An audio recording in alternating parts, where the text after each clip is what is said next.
JEE aspirant के लिए ये साल यादगार रहेगा, क्योंकि जेई मेन 2025 में बच्चों जो चेंजेस हुए हैं वो कभी भी इतने चेंजेस नहीं हुए हैं, चाहे वो एग्जाम पैटर्न को लेके हो या फिर अटेम्प्ट को लेके हो। पहले ये कहा जा रहा था कि इस बार जो नंबर्स ऑफ रजिस्ट्रेशन है वो लास्ट ईयर से ज्यादा होंगे। मैं बच्चों एक बार आपको लास्ट ईयर का डाटा बता देता हूं कि आपके जो total numbers of registration form fill हुए थे जेई मेन 2024 के लिए वो हुए थे 12,67,000। जी हाँ, लेकिन इसमें से एनटीए ने बच्चों एक्सेप्ट कितने किए थे? 12,21,000। लगभग 40 से 45 फॉर्म को रिजेक्ट कर दिया था। तो आप बच्चों यहां पे वो गलती ना करें जिससे कि आपका फॉर्म रिजेक्ट हो जाए। देखो बच्चों, फॉर्म रिजेक्ट दो कारणों से होता है। पहला, आपने सेम नेम से 2 बार रजिस्ट्रेशन किया हो, ठीक है ना, मतलब डुप्लीकेसी को बर्दाश्त नहीं करता एनटीए। ठीक है, कभी कभार क्या होता है, आपने फॉर्म फिल किया, आपसे गलती हो गई, आपने कहा कि मैं दोबारा फॉर्म फिल कर देता हूं, उस गलती को सही करता हूं, लेकिन ऐसा गलती मत करिएगा। ठीक है, आप एक नाम से एक ही बार फॉर्म फिल कर सकते हैं। और दूसरा बच्चों, जब आपका पेमेंट फेल होता है, कभी भी आपकी छोटी मोटी मिस्टेक से आपका फॉर्म रिजेक्ट नहीं होता। ठीक है, अब आते हैं बच्चों इस साल के नंबर्स पर। तो यहां पे अगर मैं स्टार्टिंग्स की बात करूं तो फर्स्ट 2 वीक में बच्चों जो नंबर था वो सिर्फ 5,10,000 था। मतलब कि 28 अक्टूबर को आपके फॉर्म फिल होना स्टार्ट हो गए थे, लेकिन फर्स्ट 2 वीक तक सिर्फ और सिर्फ ये नंबर कितना था? 5,10,000। ऐसा माना जा रहा था कि इस बार बच्चों ने बॉयकॉट कर दिया, जेई मेन के बच्चे फॉर्म नहीं फिल करना चाहते हैं। लेकिन इसका जो सबसे बड़ा कारण था वो था बच्चों कास्ट सर्टिफिकेट, कैटेगरी सर्टिफिकेट। फिर कुछ समय बाद एनटीए ने क्लियर किया चीजों को, और आपका जो बच्चों ये नंबर था 18 नवंबर तक वो था लगभग 9,10,000। और मैं आपको बता दूं बच्चों, अगर हम 20 तारीख की बात करें, 20 नवंबर, जब आपके पास सिर्फ 2 दिन बचे थे, तब ये नंबर पहुंच चुका था 11,09,000। मतलब कि लास्ट दिनों में काफी बच्चों ने बढ़ चढ़ के जेई मेन 2025 के फॉर्म फिल करने को लेके उत्साह दिखाया। ठीक है, अब आप सभी बच्चों को मैं बता दूं कि अभी का बच्चों जो एग्जैक्ट नंबर है वो है, कल रात को बच्चों मैंने यहां पे देखा था डाटा, जिसमें मैं आपको बता दूं कि जो टोटल नंबर्स ऑफ रजिस्ट्रेशन हुए हैं अभी तक वो हुए हैं 11 लाख बच्चों 65,000। ठीक है, 11.65 लाख बच्चों ने रजिस्टर्ड किया है।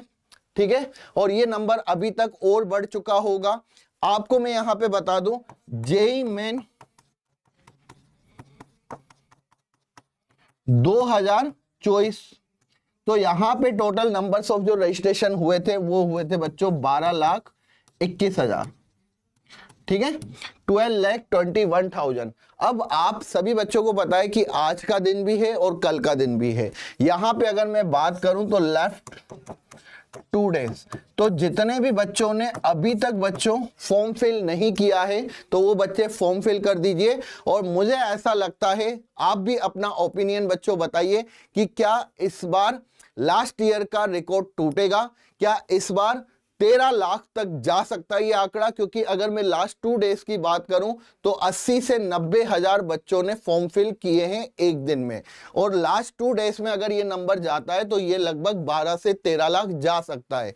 तो आप मुझे कमेंट्स करके जरूर बताइएगा। और बच्चों, एनटीए की तरफ से जो इंपॉर्टेंट इंफॉर्मेशन है वो है आपकी करेक्शन विंडो। ठीक है, आप सभी बच्चों को मैंने कहा कि आपके जो बच्चों फॉर्म रिजेक्ट होते हैं वो सिर्फ 2 कारणों से होते हैं। पहला, कि आपने सेम नेम से 2 बार फॉर्म को फिल किया, आपने एनटीए को 2 बार पेमेंट किया। ठीक है, तो ये गलती ना करिएगा।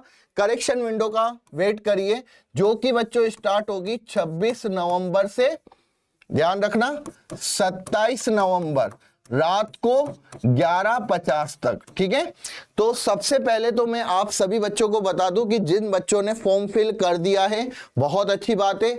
जिन बच्चों से फॉर्म में कुछ गलती हो गई है वो करेक्शन विंडो का वेट करें।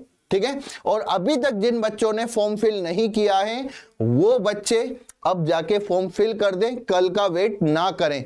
क्योंकि बच्चों आपको मैं बता दूं, लास्ट टाइम पर हो सकता है कि सर्वर डाउन हो, टेक्निकल ग्लिचेस हो सकते हैं या कोई भी इश्यू हो सकता है, तो आप प्लीज कल का वेट ना करें, आज ही पेमेंट कंप्लीट करके अपने फॉर्म को फिल करें।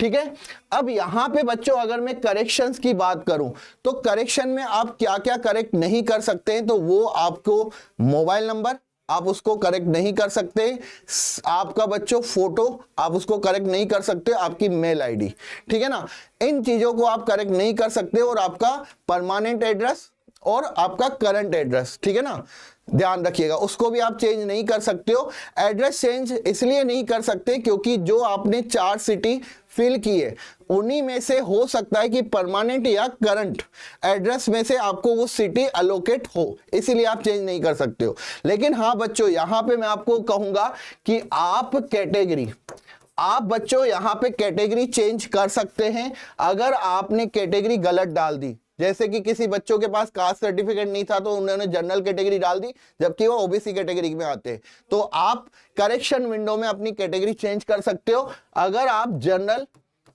ईडब्ल्यूएस से हो तो आप ईडब्ल्यूएस कैटेगरी फिल करिए, अगर आप ओबीसी से हैं तो ओबीसी फिल करिए, और अगर आप एससी एसटी कैटेगरी से हैं तो एससी एसटी कैटेगरी आप करेक्ट कर सकते हैं।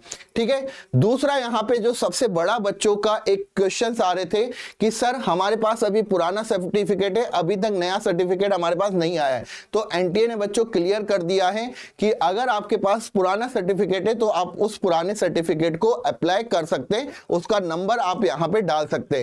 और एनटीए ने क्लियर किया है कि हमने आपसे सर्टिफिकेट नहीं मांगा है, हमने आपके सर्टिफिकेट का नंबर मांगा है, इशू डेट मांगी है और अथॉरिटी इशू डाला है। ठीक है ना, तो ये 3 चीजें आपको फिल करनी है। और अगर अभी भी किसी बच्चे के पास कोई सर्टिफिकेट नहीं है तो एनटीए ने कहा कि भाई अब अप्लाई कर लो, आपको जो वहां से रिसिप्ट मिलेगी या जो एक्नॉलेजमेंट नंबर मिलेगा उस एक्नॉलेजमेंट नंबर को आप वहां पे फिल कर लीजिएगा। जिस दिन आपने अप्लाई किया है वो आपकी इशू डेट होगी, और जिस अथॉरिटी आपका इशू कर रही है सर्टिफिकेट उसका आप नाम लिख दीजिए। तो बहुत ही सिंपल सा प्रोसेस है, इसीलिए लास्ट समय पर जो नंबर्स ऑफ फॉर्म फिल की जो ग्रोथ थी वो काफी ज्यादा थी, एक्सपोनेंशियल में थी। ठीक है बच्चों, तो आई होप आपको सेशन अच्छा लगा होगा। अगर आप हमारे टेलीग्राम चैनल को अभी तक ज्वाइन नहीं किया है तो डिस्क्रिप्शन में बच्चों लिंक है, आप उसको ज्वाइन करिए, क्योंकि जो भी हमारी क्लासेस के नोट्स होते हैं, पीडीएफ होते हैं, वो हमारे टेलीग्राम चैनल पे आपको मिल जाएंगे। और एआईटीएस बच्चों रैंक प्लस की लाइव हो चुकी है ऑल इंडिया टेस्ट सीरीज, तो डेफिनेटली आप अब ऑल इंडिया टेस्ट सीरीज को ज्वाइन कर सकते हो, जिसका लिंक आपको डिस्क्रिप्शन में दे रखा है। कैसी लगी इंफॉर्मेशन जरूर बताइए। Thank you.